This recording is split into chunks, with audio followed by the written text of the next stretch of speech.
এই যে এখন নতুন করে আমরা শুনতে পাচ্ছি যে অমিক্রন, ডেল্টা, নতুন নতুন ভেরিয়েন্ট আসছে এবং এই ভেরিয়েন্টও পৃথিবীর বিভিন্ন দেশে মানুষকে নাকানে চুবানি খেয়ে ছাড়ছে। অনেক দেশ আবার লকডাউনের দিকে চলে যাচ্ছে। ভারতের মতো দেশে রাজধানী দিল্লিতে সরকারি অফিস বন্ধের পর বেসরকারি অফিস বন্ধেরও নির্দেশ চলে আসছে। পরিস্থিতি কতটা খারাপ হয়েছে। আমাদের দেশেও আস্তে আস্তে খারাপের দিকে যাচ্ছে, আক্রান্তের পরিমাণ বাড়ছে, নানা রকম বিধিনিষেধ ইতিমধ্যে এসে গেছে। এই সময়টা তো অন্তত আমাদের উচিত, আমার মনে হয়, গণ-ইস্তেগফার করা, যে আল্লাহ প্রথম ঢেউয়ে আপনি আমাদেরকে রহম করেছেন, কোনো ক্ষতি হয় নাই, সেজন্য আমরা আপনার শুকর আদায় করা দরকার ছিল। শুকর আদায় না করে আমরা করেছি কুফরি, শুকর আদায় না করে আমরা করেছি নাশুকুরি। এই বস্তুবাদ এমনভাবে ঝেঁকে বসেছে আমাদের কাছে, কিয়ামত যত নিকটবর্তী হবে বস্তুবাদী আল্লাহ সেজে বসবে, দাজ্জাল এভাবে দাজ্জালি করবে, সে নিজেকে আল্লাহ দাবি করবে এবং মানুষকে বলবে কিসের আল্লাহ। আবার এখন যেরকম আমরা পৃথিবীতে বিভিন্ন পাওয়ার দেখতে দেখতে এমন একটা অভ্যাস আমাদের হয়ে গেছে যে আমরা পাওয়ারের প্রতি বিশ্বাস এমন হয়েছে, বাহ্যিক পাওয়ার, যে এই পাওয়ারগুলোই আমাদেরকে পালে, এটাই সিস্টেম। আবার কিসের সৃষ্টিকর্তা? আস্তে আস্তে ইমান দুর্বল হয়ে যাচ্ছে, যার কারণে কোনো কিছু হলেই আমাদের বস্তুর দিকে নজর যায়। এর পেছনে বস্তুর সৃষ্টিকর্তা যে আছেন তার দিকে আমাদের নজর দৃষ্টি যায় না। ইমানের লেভেল নিচে নামার কারণে আল্লাহর কথা আমাদের স্মরণ আসে না। এটা শুধুমাত্র এই জাতীয় সমস্যার কথা নয়, আমাদের ব্যক্তিগত জীবনেও ছোট হোক আর বড় হোক, কোনো সমস্যা হলে আল্লাহ রাব্বুল আলামিনের দিকে ধাবিত হওয়া, তার দিকে রুজু করা, তার কথা স্মরণে আসা, এটা আমাদের কজন মানুষের হয়? ইতিবাচক কিছু হয়েছে তো অমুকের কারণে হয়েছে, তমুকের কারণে হয়েছে, এটার কারণে হয়েছে, আমরা যোগ বিয়োগ শুরু করে দেই। নেতিবাচক কিছু হয়েছে, ক্ষতিকর কিছু হয়েছে, তাও ওই কারণে হয়েছে, সে কারণে হয়েছে, তমুক কারণে হয়েছে, আমরা যোগ বিয়োগ শুরু করে দিই। ইমানদারের তো সবার আগে নজর চলে যাবে আমার কোনো অ্যাচিভমেন্ট হয়েছে, কোনো ভালো অর্জন হয়েছে, তো এটা আমার আল্লাহ তাআলা আমাকে দান করেছেন, আল্লাহ ইহসান করেছেন, অনুগ্রহ করেছেন। হ্যাঁ, তিনি দেওয়ার জন্য অনেকগুলো মাধ্যম হয়তো ব্যবহার করেছেন, অনেকগুলো মিডিয়া হয়তো দিয়েছেন। এটাই তো পরীক্ষা, যে মিডিয়া দেখেই আমি মিডিয়ার প্রতি বিশ্বাস করব, নাকি এই ভায়া বা মাধ্যমগুলোর পেছনের যে মহাশক্তি আল্লাহ রাব্বুল আলামিন আছেন তার প্রতি বিশ্বাস করব।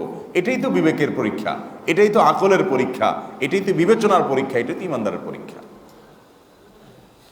একজন শিশু, সে দেখে যে তার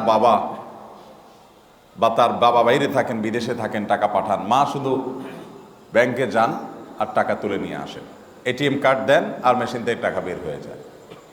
তো শিশু যে শুধুমাত্র বাহ্যিক যে উপকরণ সেটা দেখে পেছনের কারণটা বোঝার ক্ষমতা তার নাই, ছোট মানুষ। সে তার মাকে বলে, মা, এই এটিএম কার্ডের এখানে কার্ড দিলে এটিএম মেশিনের এখানে টাকা চলে আসে, সেটা দিয়ে আমরা ভালোভাবে চলাফেরা করি, কেনাকাটা করি। ব্যাংকে তুমি চেক দাও, তারা টাকা দিয়ে দেয়। এই আঙ্কেলগুলো আমাদের কত উপকার করতেছে, কত ভালো মানুষ তারা। তুমি চেক দিলেই তারা টাকা দিয়ে দিচ্ছে, আর টাকা নিয়ে এসে আমরা আনন্দ ফুর্তি করতেছি, ক্ষয় খরচ করতেছি। এদেরকে কদর করা উচিত, দাওয়াত দেওয়া উচিত, বাসা বাড়িতে এনে খাওয়ানো উচিত, এরা কত ভালো মানুষ আঙ্কেলগুলো। বাচ্চার মা বলে, বাবা, তুমি যাদেরকে দেখতেছো তারা তোমাকে টাকা দিচ্ছে, এটা তো এর একটা বাহ্যিক রূপ দেখতেছো, এর বিহাইন্ডে, এর পেছনে একজন আছেন, তিনি হলেন তোমার বাবা, তিনি বাহির থেকে পাঠান, তাই আমাদের অ্যাকাউন্টে জমা হয়, আমরা ওটা তুলি। এই যারা দিচ্ছে এটা তাদের কোনো অবদান না, তাদের এখানে কোনো কৃতিত্ব নেই, তারা তাদের দায়িত্ব পালন করতেছে মাত্র। দেনওয়ালা বা দেওয়ার যে ব্যক্তি তিনি বিহাইন্ডে আছেন, তাকে তুমি দেখো না, তিনি তোমার বাবা বাহির থেকে পাঠান। ঠিক একইভাবে ওই শিশুর মতো যারা আল্লাহর প্রতি ঈমান সেভাবে আনতে পারে নাই, তারা বাহ্যিক উপকরণ দেখে বলে একটা অ্যাচিভমেন্ট হয়েছে, ও তাহলে এই জন্য হয়েছে, একটা হয় নাই, ও তাহলে এই কারণে হয় নাই। সে যেটা দেখে শুধু ওইটাই বিশ্বাস করে। কিন্তু আল্লাহ তাআলা যাকে বিবেক দিয়েছেন, বিবেচনা বোধ দিয়েছেন, তাকে বোঝার শক্তি দিয়েছেন, ঈমান দিয়েছেন, সে তার পেছনে তাকায় এবং সে জানে যে আমি ক্ষেত করেছি তাই ফসল এসেছে, পড়াশোনা করেছি, ভালো পরীক্ষা দিয়েছি তাই ভালো ফলাফল এসেছে, আমার ভালো কোনো চেষ্টা ছিল তাই ভালো কোনো অর্জন হয়েছে, আমার চেষ্টা কোনো ত্রুটি ছিল যার কারণে আমার ব্যর্থতা এসেছে। এগুলো সব বাহ্যিক কারণ, এগুলো সব বাহ্যিক কারণ, এগুলো আসল কারণ না। আসল কারণ হলো আল্লাহ তাআলা দিয়েছেন তাই পেয়েছি, আল্লাহ দেন নাই তাই পাই নাই। এ হলো ইমানদারের ইমানের দাবি। তো করোনা প্যান্ডামিকের প্রথম ঢেউয়ে আমাদের মধ্যে বাংলাদেশের আনাচে কানাচে, চা দোকান থেকে নিয়ে সংসদ পর্যন্ত সর্বত্র যত আলোচনা পর্যালোচনা হয়েছে, যত মিনি টক শো আমরা করেছি বসে বসে 2-4 জন মিলে, যে আমাদের কেন কিছু হয়নি, বাংলাদেশে মানুষের কেন তেমন কিছুই হয়নি, আশেপাশে সব নাস্তানাবুদ হয়ে গেল, চায়না কত দূরে আমাদের থেকে, এত কাছে এত নাস্তানাবুদ হয়ে গেল, ভারত আমাদের থেকে কত দূরে, একেবারে পাশেই আমাদের, নাস্তানাবুদ হয়ে গেল, মাঝখান থেকে এক টুকরো ছোট্ট বাংলাদেশ, কিছুই হলো না। আমরা অনেক গবেষণা করেছি, করে আমাদের নিজেদের কারামতি জাহির করেছি। কেউ বলেছে যে আমরা ছোটবেলা যক্ষার টিকা নিয়েছি, তো এই জন্য আমাদের তেমন কিছু হয় নাই। কেউ বলেছে না না না, আমাদের মাশাআল্লাহ আমাদের ব্যবস্থাপনা অসাধারণ চমৎকার ছিল, তো আমরা সেজন্য কিছু হয়নি। বাংলাদেশে মানুষ আমরা যত বেলাইনে চলছি এই করোনার সময়, এখনো চলতেছি। আপনাদের কয়জনের মুখে মাস্ক আছে? এখন হিসাব করলে দেখা যাবে 30% মানুষের মুখে মাস্ক নাই। এ হলো আমাদের এই মসজিদের সবচাইতে বেশি স্বাস্থ্যবিধি মানা হয় আমি যতটুকু জানি। ঢাকা শহরে খুব কম মসজিদ আছে যে এত স্ট্রিক্টলি স্বাস্থ্যবিধি মানে, আমাদের এখানে যতটা মানা হয়। তো আমাদের এখানকার যদি এই অবস্থা হয়, তাহলে আপনি আশেপাশে অন্যান্য মসজিদে যায় দেখেন মাছ মুসকের নামগন্ধও নেই, ঠিক না বেঠিক? কারণ বাজারে আপনার এই ফুল করোনার সময় বিভিন্ন টেলিভিশন প্রোগ্রামে যাইতাম আমি, আমাকে এক উপস্থাপক একবার বললো, কয় ভাই এই বাজারের নিচে নামেন, আপনি বিসিএসি ভবনের নিচে নামেন, দেখবেন কত মানুষ সেই প্রথম দিন থেকে পুরা এই লকডাউনের মধ্যে রাস্তা পাশে শুয়ে রয়েছে, কিসের মাছ কিসের কি, ওইভাবে শুয়ে আস। এত অসচেতনতা, এত অসাবধানতা, এত অসতর্কতার পরেও কিছুই হয় নাই আমাদের যেটা হয়েছে এটাকে অন্যদের সাথে তুলনা করলে বলতে হবে কিছুই হয় নাই। আপনি একটু খেয়াল করেন, এক পাশে চায়না, অপর পাশে ভারত, শেষ নাস্তানাবুদ হয়ে গেছে, আর মাঝখান থেকে এক টুকরো বাংলাদেশ, কিছুই হয় নাই। কি এমন কারামতি আছে? আমাদের সবার কাছে অরিজিনাল N95 মাস্ক ছিল, কি বলেন, যার কারণে আমাদের কিছু হয় নাই। আল্লাহ তাআলা তার কুদরত দেখাইছে। বড় বড় শিল্পপতি, কত বড় বড় শিল্পপতিকে আমরা হারাইছি, কয়েকজন বড় বড় রাজনীতিবিদকে আমরা হারাইছি, কত বড় বড় ব্যক্তিত্বকে আমরা হারিয়েছি। কাদেরকে? যাদের জায়গার কোনো অভাব নাই অফিসে, তাদের সাথে কেউ সাক্ষাৎ করতে আসলে 30 হাত দূরে বসাইছে করোনার ভয়ে। মাস্ক আপনারটা কি বলে এটাকে, N95 তো দূরের কথা, আপনারটা হলো সার্জিক্যাল মাস্ক, তাও 3 নম্বর 4 নম্বর কোয়ালিটির, সেটা আবার পড়তেছেন আপনি টানা 2 সপ্তাহ 1 সপ্তাহ ধরে। আর ওই ভদ্রলোক কিন্তু অরিজিনাল N95 মাস্ক আনাইছেন আমেরিকা থেকে একেবারে। আবার তার অফিস এত বড় যে 30 হাত দূরে এসে সাক্ষাৎ প্রার্থী বসছে, ধারে কাছে মিটতে দেয় নাই, কারণ করোনা আছে। হাতে গ্লাভস, মুখে N95 মাস্ক, টেবিলে আপনার চাপ দিলেই একেবারে চায়না থেকে আনা হ্যান্ড স্যানিটাইজার, সব ঠিক আছে। এরপরেও কোত্থেকে করোনা ধরে গলা চিপ দিয়ে নিয়ে চলে গেছে। একটা দুটা ঘটনা নাকি বহু ঘটনা ঘটছে? কারণ নাম নিয়ে আমি কাউকে ছোট করতে চাই না, সেটা আমার জন্য উচিত না। কিন্তু আপনারা জানেন, প্রথম সারি শিল্পপতিদের, বড় বড় 1, 2, 3 থাকা শিল্পপতিদের পরিবার থেকে এভাবে ছো মেরে মেরে নিয়ে গেছে কি যায় নাই? তো যদি বাংলাদেশের মানুষের বডিতে এত ইমিউন স্ট্রং হয়, ওই লোকটা বিদেশের মানুষ নয়, তো বাংলাদেশের মানুষ, আল্লাহ তাআলা তারা ধরে ছো মেরে নিয়ে চলে গেছে। আর আপনার আমার মতো ফকির ফাকড়া গরিব গারাব মানুষ, আপনার 1 মাস পড়তেছি দুইয়া সারা বছর ধরে, কই আমাদের কিছুই হয় না। এরপরে যদি আপনি আল্লাহর কৃতজ্ঞতা আদায় না করেন, এরপরে যদি আমরা জাতীয়ভাবে আল্লাহর কাছে শুকরিয়া আদায় না করি, আমার তো মনে হয়েছে যে প্রথম ঢেউয়ের পর জাতীয়ভাবে, রাষ্ট্রীয়ভাবে, সরকারিভাবে আমাদের উচিত ছিল গণহারে প্রতিটি মসজিদে, প্রতিটি জায়গা থেকে যারা মুসলমান, তারা অন্যান্য ধর্মের ধর্মী তাদের ব্যাপার, অন্তত মুসলমানরা সবাই গণহারে আল্লাহর কাছে শুকরিয়া জ্ঞাপন করা উচিত ছিল যে আল্লাহ আপনি আমাদের প্রতি রহম করেছেন। সেটা না করে আমরা করেছি অহংকার।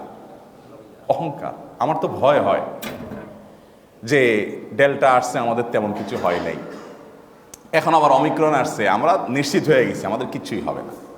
সরকার এসব বিধিনিষেধ আরোপ করুক আর না করুক, পাবলিকের হাবভাব এমন যে কিছুই হবে না।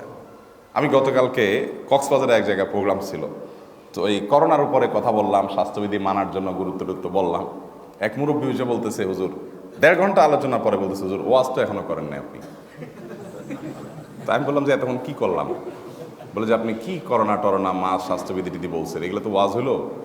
আমরা আপনাকে ওয়াজ শোনার জন্য দাওয়াত দিছি, আপনি ওয়াজ করা ছাড়া যেতে পারবেন না। ওনাকে বহুত বুঝালাম, চাচা আমি এতক্ষণ কোরআন হাদিসের বাইরে কোনো কথা বলছি? সব তো আয়াত পড়লাম, এত হাদিস পড়লাম, আপনি তো কোরআন হাদিস থেকে শুনলেই তো হলো। আমি তো আপনার ওই সে কি বলে ঠাকুরমার ঝুলি থেকে তো কিছু পড়ি দেই, আমি তো কোরআন হাদিসের কথা বলছি। চাচা বলে, না বাবা এসব চলবে না, আপনি 10টা মিনিট হইলো ওয়াজ করেন। পরে আমি বাধ্য হয়ে অগত্যা সূরা ওয়াল আসরের 10 মিনিট তাফসির করে তারপরে আমি এখান থেকে ছাড় নিয়ে আসলাম। কালকের ঘটনা, বুঝতে পারছেন? মানে আমাদের দেশে মানুষের চিন্তা ভাবনা কেমন দেখেন, যে ওয়াজ হয় না। এখন আপনারা বলতে পারেন যে খতিব সাহেব তো মসজিদে এইসব কি করোনা ফরোনা বলছে, ওয়াজ তো করে নাই।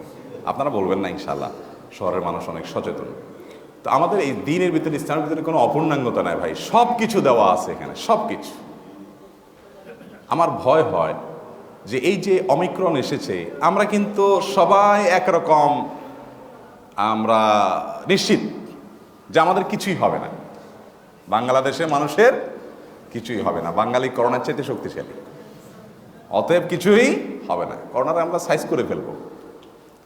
ভাইরা আমার, আদ সামুদ জাতির উপরে যখন আযাব এসেছিল, তারা এরকমই মনে করেছিল। যখন পিনপিনে বাতাস ছুটছে, হালকা হালকা আওয়াজ আসছে, তারা মনে করেছে এটা তো অনেক, সারাদিনই আমাদের এরকম হালকা বাতাস আসে, বরং এই সমস্ত বাতাসে পরে আমাদের খুব ভালো লাগে। হ্যাঁ, বাতাসের ভিতরে আপনার ঠান্ডা ভাব আছে, শীতলতা আছে। তারা সেটাকে সেরকম বাতাস মনে করেছে, এনজয় করা শুরু করছিল, ফুর্তি করছে আরো বেশি। আল্লাহ তাআলা কোরআনে কারিমে তাদের বিবরণ উল্লেখ করেছেন। তারা জানতো না এটা ছিল তাদের বিনাশী বাতাস। এই বাতাস তাদেরকে ধ্বংস করতে এসেছে। তারা শুরুতে টেরও পায় নাই, মনে করেছে না কি আর হবে। ধ্বংস করে তাদের ধ্বংসাবশেষকে হাজার হাজার বছর ধরে এখনো আল্লাহ তাআলা রেখে দিয়েছেন। সৌদি আরবের আল ওলা নামক শহর, আমি গিয়েছি, যে এই সমস্ত জায়গাগুলোতে আপনার অনেকে এখনো ফুর্তি করতে যায়, অনেকে এখনো নতুন করে আবার এটাকে আপনার পর্যটন কেন্দ্র হিসাবে এটাকে বানায় আনন্দ ফুর্তি করতে যায়। নবী করিম সাল্লাল্লাহু আলাইহি ওয়াসাল্লাম বলেছেন, এইসব জায়গা দিয়ে পার হওয়ার সময় তাড়াতাড়ি হেঁটে চলে যাওয়া, কারণ আল্লাহর গজব নাজিল হওয়ার পর সেই জায়গাকে ওইভাবে রেখে দেওয়া, এটা আল্লাহ তাআলার একটা বার্তা আল্লাহ দিতে চাচ্ছেন। ওই জায়গায় যদি যাও কোনো কাজে, খুব দ্রুত হেঁটে চলে যাও, ও গজবের জায়গায় স্টে করো না। জর্ডানে চলে যান, এখনো পর্যন্ত আজ সামুদ জাতির সেই ধ্বংসাবশেষ আছে। নাবতীদের যে ধ্বংসাবশেষ, ঈসা আলাইহিস সালামের জন্মেরও আরো কয়েক হাজার বছর আগের, তাদের সেই ঘর বাড়ি এখনো আছে, হাজার হাজার বছর আগে, এখনো পর্যন্ত সেভাবে পড়ে আছে। তো ইমানদার সামান্য কিছুতে ভয় পাবে। আমাদের এখন অবস্থাটা এরকম ভাইরা, ইমানের লেভেলটা এই পরিমাণ নিচে নামছে যে কোনো কিছুতে আমাদের বিবেক খোলে না। আপনি দেখেন 31st নাইটে যে উন্মাদনা আমরা লক্ষ্য করলাম, 2টা বছর এই মহা বিপদ থেকে একটু আমরা মাথা সোজা করে দাঁড়াচ্ছিলাম, সাথে সাথে আমরা ভুলে গেছি সব, শুরু করছি ফুর্তি ফার্তা, আকাশে টাকা পড়ানো। আমাদের কোনো বিবেচনা বোধ কাজ করে না, বিবেক কাজ করে না। এখনো মনে করছি কি আর হবে, কিছুই হবে না, বেপরোয়া একটা ভাব আমাদের মধ্যে চলে আসছে। আমার তো ভয় হয় যে আমরা অহংকার করেছি, আমরা দম্ভ করেছি, আমরা আল্লাহ নাশকর করেছি, না জানি আল্লাহ তাআলা আমাদেরকে সেজন্য কঠিন বা শক্ত কোনো ধরা দেয়। এই মুহূর্তে আমাদের উচিত গণহারে ইস্তেগফার করা, তওবা করা, অন্তত আমাদের নিজেদের জায়গা থেকে আমি আমারটা করতে পারি, যে আল্লাহ আমার জাতি, আমার দেশের মানুষ, কেউ হয়তো নাশকরি করেছে, কেউ আপনার নিয়ামতকে অস্বীকার করেছে, আমি আপনার নিয়ামতকে স্বীকার করি। আল্লাহ আপনি ইহসান করেছেন, আপনার দয়াকে আমি স্বীকার করি, আমি ইমানদার, আমি আপনার প্রতি বিশ্বাসী বান্দা। আমাদের যদি ভুল ত্রুটি হয়, আপনার নিয়ামতের শুকর আদায়ের ক্ষেত্রে ত্রুটি হয়েছে, অবশ্যই আপনি আমাদেরকে মাফ করে দেন, কোনো আযাব আমাদের উপরে চাপিয়ে দিবেন না। ইস্তেগফারে যদি কোনো জাতি রত থাকে, আল্লাহ তাআলা তাদের উপরে কোনো কঠিন বিপদ চাপিয়ে দেন না, কোনো আযাব চাপিয়ে দেন না। এটা আল্লাহ তাআলার ঘোষিত বিধান। কোরআনে আল্লাহ তাআলা ঘোষণা করেছেন, যখন কোনো জাতি ইস্তেগফারের মধ্যে লিপ্ত থাকে, তখন আল্লাহর আযাব বা গণবিপদ এসে তাদেরকে ধ্বংস করে শেষ করে দেয় না। এই জন্য আমাদের উচিত হলো ভাই ইস্তেগফার করা, দম্ভ বা অহংকার না করা। যদি আমরা ইস্তেগফার করি, আল্লাহ তাআলা হয়তো আমাদেরকে হেফাজত রাখবেন ইনশাআল্লাহ। দ্বিতীয়ত আমাদের উচিত হলো সতর্ক থাকা। সতর্ক থাকা। আমরা এখন অনেক বেশি অসতর্ক, কারণ ওই যে প্রথম ঢেউ দ্বিতীয় ঢেউ আমাদের কিছুই হয় না, এখন তৃতীয় ঢেউ শুরু হয়েছে, এটাতে আর কী বা হবে। এই যে আপনার বেপরোয়া ভাব, এটা খুবই খারাপ জিনিস। আমরা এর আগে বারবার আপনাদেরকে বলেছি, সতর্ক থাকা এটা শরীয়তের নির্দেশ। আল্লাহ কোরআনে বলেছেন, ওয়ালা তুলকু বিআইদিকুম ইলা তাহলুকা, তোমরা নিজেদেরকে ধ্বংসের দিকে ঠেলে দিও না, বিপদের মুখে ঠেলে দিও না। আপনি যদি এমন কোনো কাজ করেন যে কাজে আপনি নিজে বিপদের মুখে পড়তে পারেন, নিজেকে শঙ্কার মধ্যে ফেলে দেন, তো সে কাজ করা আপনার জন্য জায়েজ নেই, সে কাজ করা আপনার জন্য জায়েজ নেই। এমন খাবার খাওয়াকে ফোকাহ একরাম মাকরুহ বলেছেন, যেই খাবার খেলে আপনার মন বলছে যে এটা খেলে আমার পেটে মোচড় দিতে পারে, এটা খেলে আমার ক্ষতি হতে পারে। তৈলাক্ত আপনি একেবারে তেলে চুবানো চুপচপ করা কোনো খাবার আপনি দেখেই মনে হচ্ছে এটা খেলে আমি আমারটা জানি যে আমার পেটের রুগী, আমি এটা খাইলেই হয়তো আমার শুরু হবে, তারপরও লোভের চোটে খেয়ে ফেললেন। শরীয়ত বলে এই খাওয়াটা মাকরুহ হয়েছে আপনার জন্য, এর কারণটা ছোট গুনাহ হয়েছে, কারণ আপনি নিজের ক্ষতি নিজে করেছেন। নিজের ক্ষতি নিজে করা ইসলামে জায়েজ নাই। আত্মহত্যা কেন হারাম? এই জন্যই হারাম যে আপনি নিজের ক্ষতি নিজে করার এখতিয়ার আপনার নাই। আপনি বলবেন আমার শরীর, আমি তো যা ইচ্ছা তা করবো না। আপনি শরীর কি আপনার বাপে আপনার টাকা দিয়ে কিনে দিয়েছেন, আপনি নিজে টাকা দিয়ে কিনে নিয়েছেন? এটা তো আল্লাহর দান। ই আমানত চন্দে রোজে নাস্তে বাঁস দার হাকিকত মালেকে হর শাই আল্লাহ। আমাদের কাছে যে শরীর আল্লাহ তাআলা দিয়েছেন পুরাটাই আমানত, এটা আমাদেরকে ব্যবহার করতে দেওয়া হয়েছে, এটার মালিক আমরা না, যা ইচ্ছা তা করে বেড়াবো। যার কারণে আত্মহত্যা করা হারাম। যেই কারণে আত্মহত্যা করা হারাম, একই কারণে স্বাস্থ্যবিধি না মানা, অসতর্ক থাকা এবং অসাবধানতা অবলম্বন করা এবং বেপরোয়া ভাব নিয়ে চলাচল ইসলামে জায়েজ নাই। যদি নিশ্চিত ক্ষতি হয় তাহলে সেটা থেকে সতর্ক থাকার তো আবশ্যক, আর যদি ক্ষতির আশঙ্কা থাকে তাহলে সেটা থেকেও বেঁচে থাকা এবং সতর্ক থাকা শরীয়তের নির্দেশনা, সেটা ফরজ লেভেলের না হলেও। এই জন্য স্বাস্থ্যবিধি মানার ক্ষেত্রে আমাদের কার্পণ্য করা উচিত না। ইসলাম আমাদেরকে সচেতন হতে বলেছে, সতর্ক থাকতে বলেছে। বিশেষ করে অমিক্রনের ঝড় যখন আসছে, আপনি হয়তো ইয়াং মানুষ বা আপনার শরীরে হয়তো রোগ প্রতিরোধ ক্ষমতা অনেক ভালো আছে, ঠিক আছে, আপনার হয়তো কিছু হচ্ছে না, কিন্তু আপনার অসাবধানতার কারণে আপনার হাঁচি থেকে, আপনার কাশি থেকে এটা ছড়িয়ে এমন কোনো মানুষের শ্বাস প্রশ্বাসের মাধ্যমে বা কোনোভাবে তার ভিতরে রোগটা ঢুকলো, সে লোকটা হয়তো রোগী, সে লোকটার মধ্যে হয়তো ইমিউনটা এত স্ট্রং না, তিনি হয়তো আক্রান্ত হয়ে মারাও গেলেন। কত মানুষ হয়তো আপনার দ্বারা এরকম হয়ে গেছে, আপনি টেরও পান নাই যে আপনি কোনো জায়গায় হাসি কাশি দিচ্ছেন, আপনি মাস্ক ব্যবহার করেন নাই, আপনি অসচেতন ছিলেন, অসাবধান ছিলেন, আপনি আপনার স্যানিটাইজার ইউজ করেন নাই, আপনি যতটুকু সতর্ক থাকা আপনার কর্তব্য তার আমল করেন নাই। না করার ফলে আপনি নিজে হয়তো অসুস্থ আছেন, আপনার ভিতরে ভাইরাস আছে, কিন্তু আপনার কিছু হচ্ছে না, আল্লাহ তাআলা আপনাকে হেফাজতে রাখেছেন, কিন্তু আপনার মাধ্যমে এটা ছড়িয়ে হয়তো একজন মুরব্বী মানুষের শরীরে ঢুকলো, সে শেষ হয়ে গেছে, আপনি হয়তো টেরও পান নাই। তাহলে একটা মানুষ খুনের জন্য আপনি দায়ী হয়ে গেলেন। চিন্তা করেন বিষয়টা কত জঘন্য হতে পারে এইভাবে যদি আপনি দেখেন। তাহলে আমাদের সতর্ক থাকা উচিত না বলেন? আমরা এর আগে বারবার বলেছি, সতর্ক থাকলে সেটা তাওয়াক্কুলের খেলাফ না ভাই। সতর্ক থাকা কি তাওয়াক্কুলের খেলাফ? তাওয়াক্কুল জিনিসটা কি? তাওয়াক্কুল হলো বান্দা তার সাধ্যের সবটুকু করার পর এরপরে বলবে, আল্লাহ আমি আমারটুকু করেছি, এরপরে হবে কি হবে না সেটা তোমার এখতিয়ারে, এর নাম তাওয়াক্কুল। আমি আমার সাধ্যে আছে যতটুকু এতটুকু করেছি, বাকিটুকু বা এরপরে পুরাটুকু হওয়া না হওয়াটা তোমার এখতিয়ারের উপর নির্ভরশীল, আল্লাহ তোমরা উপরে ভরসা করলাম, এর নাম হলো তাওয়াক্কুল। ওই ঘটনা আপনাদেরকে আমরা বারবার শুনিয়েছি যে এক ব্যক্তি ওঁটে চড়ে এসে মসজিদে নববীর সামনে ওঁটটা রেখে মসজিদে প্রবেশ করলেন।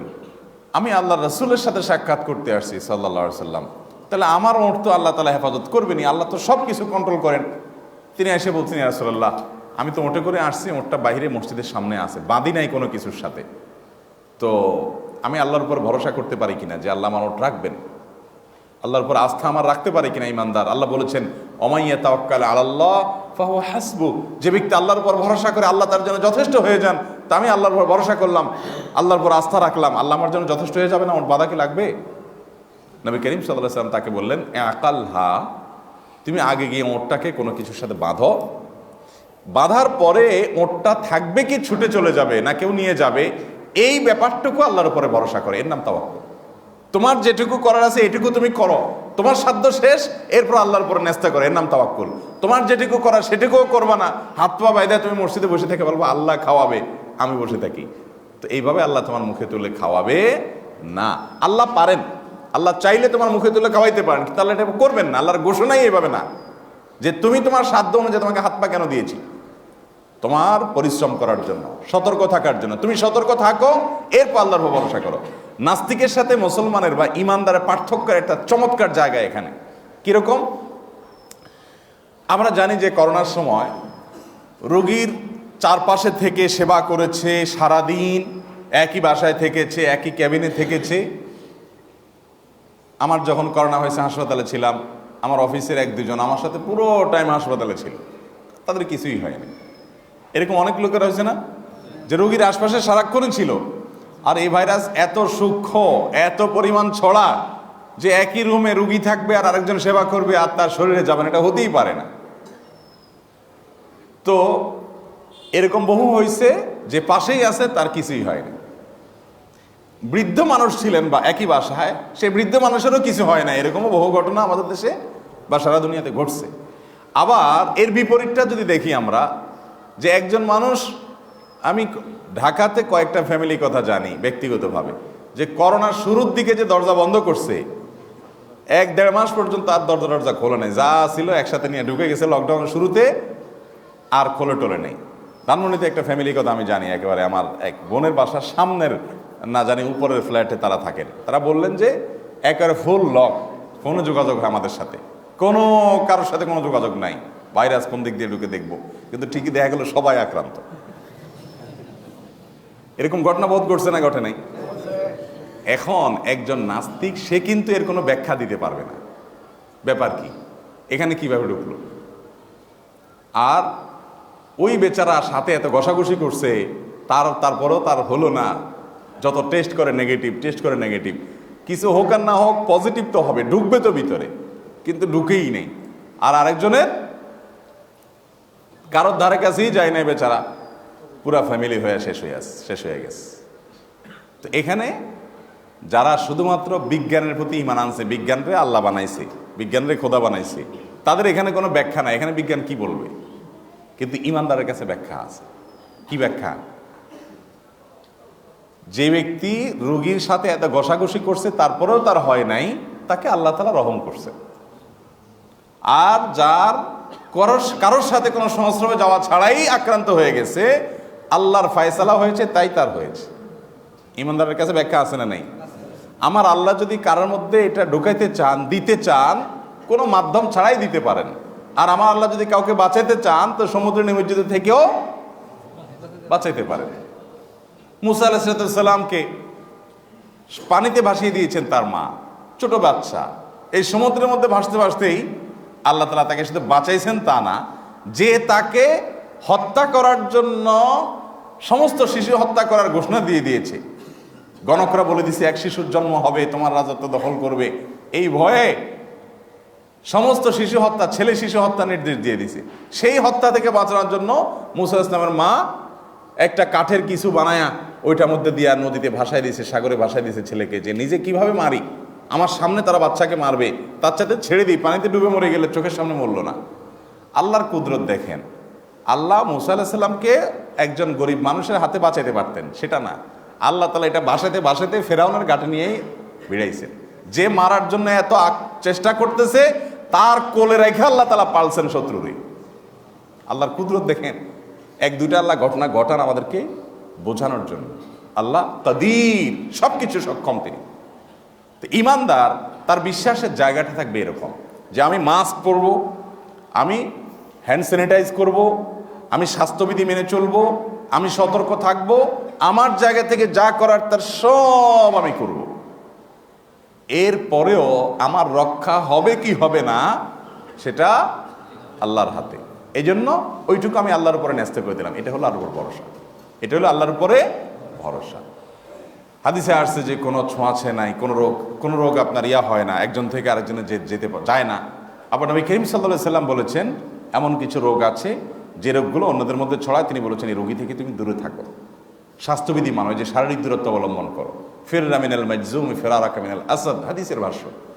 তো এটা সমন্বয় এই যে যারা মনে করেন যে রোগ নিজে থেকে ছড়ায় যাবে, তারা ভুল ধারণা করছে, নিজে থেকে ছড়াবে না। আল্লাহর হুকুম যদি না হয় রোগ ছড়াতে পারে না।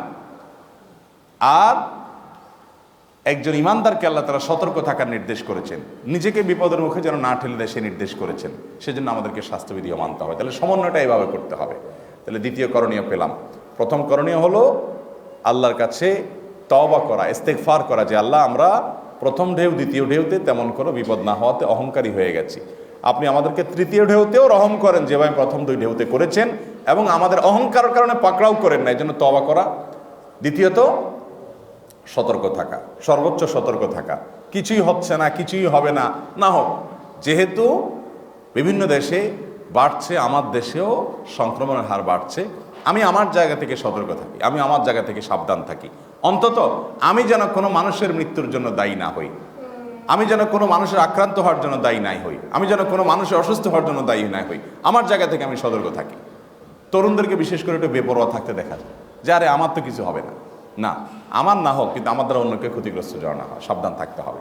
আর 3 নম্বর সর্বশেষ যে করণীয় আমাদের এই মুহূর্তে, বিশেষ করে এই প্যান্ডামিকের এই নতুন ঢেউয়ের যে বিপদ এবং যার বিপদের আভাস আমরা পাচ্ছি, সে আভাসে সেটা হলো যে আল্লাহ রাব্বুল আলামিন যতটুকু আমাদেরকে হেফাজতে রেখেছেন, এতটুকুর জন্য আল্লাহ রাব্বুল আলামিনের কাছে শুকর আদায় করা, যে আল্লাহ তাআলা আমাদেরকে কি রেখেছেন, ভালো রেখেছেন এবং নেয়ামতের মধ্যে রেখেছেন।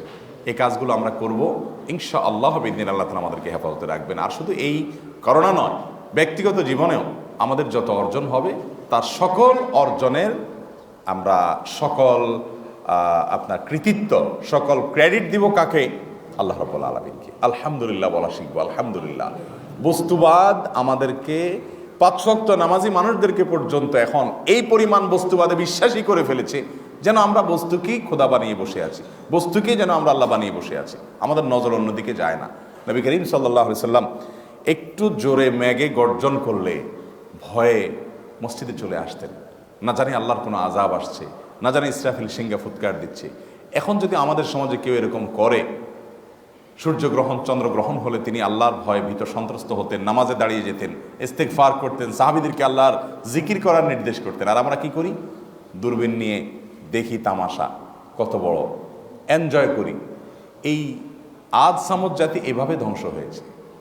আমরা নিজেদেরকে এই সময়ে সবচেয়ে আধুনিক, সবচেয়ে ক্ষমতাবান মনে করি না? তাদের আমলে তারা নিজেদেরকে ওই রকম সবচেয়ে আধুনিক, সবচেয়ে ক্ষমতাবান মনে করত। যে যুগে যারা থাকে তারা মনে করে তারা পৃথিবীর সবচাইতে আপ টু ডেট, তারা সবচাইতে আধুনিক, তারা সবচাইতে উন্নত। এটা সকল যুগের মানুষের নেচার। আপনি যেরকম মনে করছেন, 200 বছর পরে যারা আসবে পৃথিবীতে তারাও তাদেরকে এরকম মনে করবে। এগুলো মানুষকে অহংকারী করে। আজ সামুদ যে ঘরবাড়ি নির্মাণ করেছে, আল্লাহ রাব্বুল আলামিন তাদের সম্পর্কে বলেছেন, ইরামা যাতিল ইমাদ আল্লাতী লাম ইউখলাক মিথলুহা ফিল বিলাদ। তাদের মতো শক্তিশালী তাদের আগে আর সৃষ্টি করা হয়নি। পাথরের বিশাল বড় বড় পাহাড়কে খোদাই করে কেটে কেটে শহর নির্মাণ করতো তারা, এখনো আছে সেগুলো। গেলে দেখা যায় এত হাজার বছর আগের, শত না হাজার হাজার বছর আগের, বিশেষ করে আদ সামুদ জাতির ঠিক কোন সময়টাতে তারা ছিল এটা নির্দিষ্ট করে বলা কঠিন, কারণ তাদের পরে এখানে নাপ্তিরা ছিল। সে নাপ্তিদের কবরগুলো এখনো আছে, লেখা আছে শিলালিপিতে নাপ্তি ভাষা, সেটার অনুবাদ ইংরেজিতে আরবিতে করা আছে। আমি নিজে গিয়েছি, পড়েছি সেখানে। এগুলো দেখলে বোঝা যায়, এবং সেখানে লেখা আছে ঈসা আলাইহিস সালামের জন্ম যেটা 2000 বছর আগে হয়েছে, তারও কয়েক হাজার বছর আগে নাপ্তিরা ছিল। নাপ্তিদেরও কত হাজার বছর আগে আদ সামুদ ছিল আল্লাহ তাআলা জানে। তাহলে চিন্তা করেন, আনুমানিক যদি ধরি 10,000 বছর, 10,000 বছর আগের ঘরবাড়ি এখনো অবিকল ওইভাবে আছে, কোনো পরিবর্তন নেই। কিভাবে সম্ভব? পাথর কেটে কেটে এইভাবে তারা নির্মাণ করছে। গোটা একটা পাথর 20-30 তলা বিল্ডিং এর মতো, পুরা পাথরটা একটা মূর্তি বানাইছে তারা। কিভাবে সম্ভব? তখন পাথর কাটার এত মেশিনও ছিল না, তখন ক্রেনও ছিল না, তখন আজকার যে উন্নত স্থাপত্য শিল্পের যে উপকরণ তার কিছুই ছিল না। এরপরেও তারা এত কিছু করেছে। আল্লাহ তাআলা কোরআনে তাদের কথা বলেছেন, ইরামা যাতিল ইমাদ আল্লাতী লাম ইউখলাক মিথলুহা ফিল বিলাদ।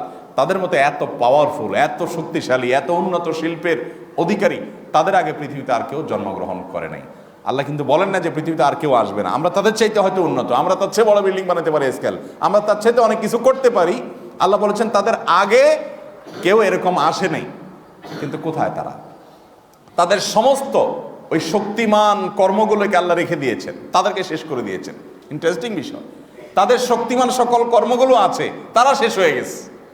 আজ বিজ্ঞানের উন্নতিতে এসে আপনি অহংকার করেন। করোনার শুরুর দিকে নাস্তিকরা স্লোগান তুলেছিল, স্লোগানটা কি যেন আমি ভুলে গেছি, যদি কেটে যায় ভয় করোনার, হ্যাঁ তখন আমরা বলবো মসজিদ নয় মন্দির নয় বিজ্ঞান করেছে জয়, এরকম কি একটা জানি শ্লোক বানাইছে। বিজ্ঞান তাদেরকে বাঁচাই দিস। ভাইরা আমার, বিজ্ঞান আমাদের জীবনমানকে উন্নত করেছে এবং বিজ্ঞান এটা পৃথিবীতে চলমান একটা প্রসেস, আগাইতে থাকবে পৃথিবীতে মানুষ। কিন্তু ইমানদার কখনো এই সমস্ত ধোঁয়াশার কাছে নিজের ইমান বিক্রি করে দিবে না। সে জানবে এগুলোর সবগুলো আল্লাহ রাব্বুল আলামিনের হুকুম এবং ফয়সালা হয়ে থাকে। মানুষের মাথায় কনসেপ্ট কে দেন? আল্লাহ তাআলা দেন।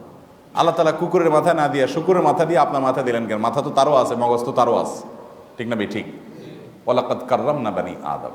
ইমানদারের সেই বিবেচনা শক্তি থাকে। অতএব আসুন আমরা করোনার এই তৃতীয় ঢেউয়ের এই পর্যায়ে দাঁড়িয়ে আমাদের আগের যে বিপদগুলো কেটে গেছে সেজন্য আল্লাহর কাছে শুকর আদায় করি, আর চলমান যে বিপদ আছে এটাতে যেন আল্লাহ তাআলা আমাদেরকে হেফাজত করেন, আল্লাহর কাছে আমরা সে প্রার্থনা করি, সে দোয়া করি, ইস্তেগফার করি। আমাদের কিছু অর্বাচীন কিছু দুর্বল ইমানের মানুষের বাজে উক্তির কারণে আল্লাহ যেন আমাদের উপরে গণ আযাব না দেন, আল্লাহ যেন আমাদেরকে রক্ষা করেন, হেফাজত করেন, সেই দোয়া আমরা করি। গোটা বিশ্বের মানুষকে আল্লাহ তাআলা যেন হেফাজত করেন সেই দোয়া আমরা করি। আল্লাহ তাআলা আমাদের সবাইকে সে তৌফিক দান করেন।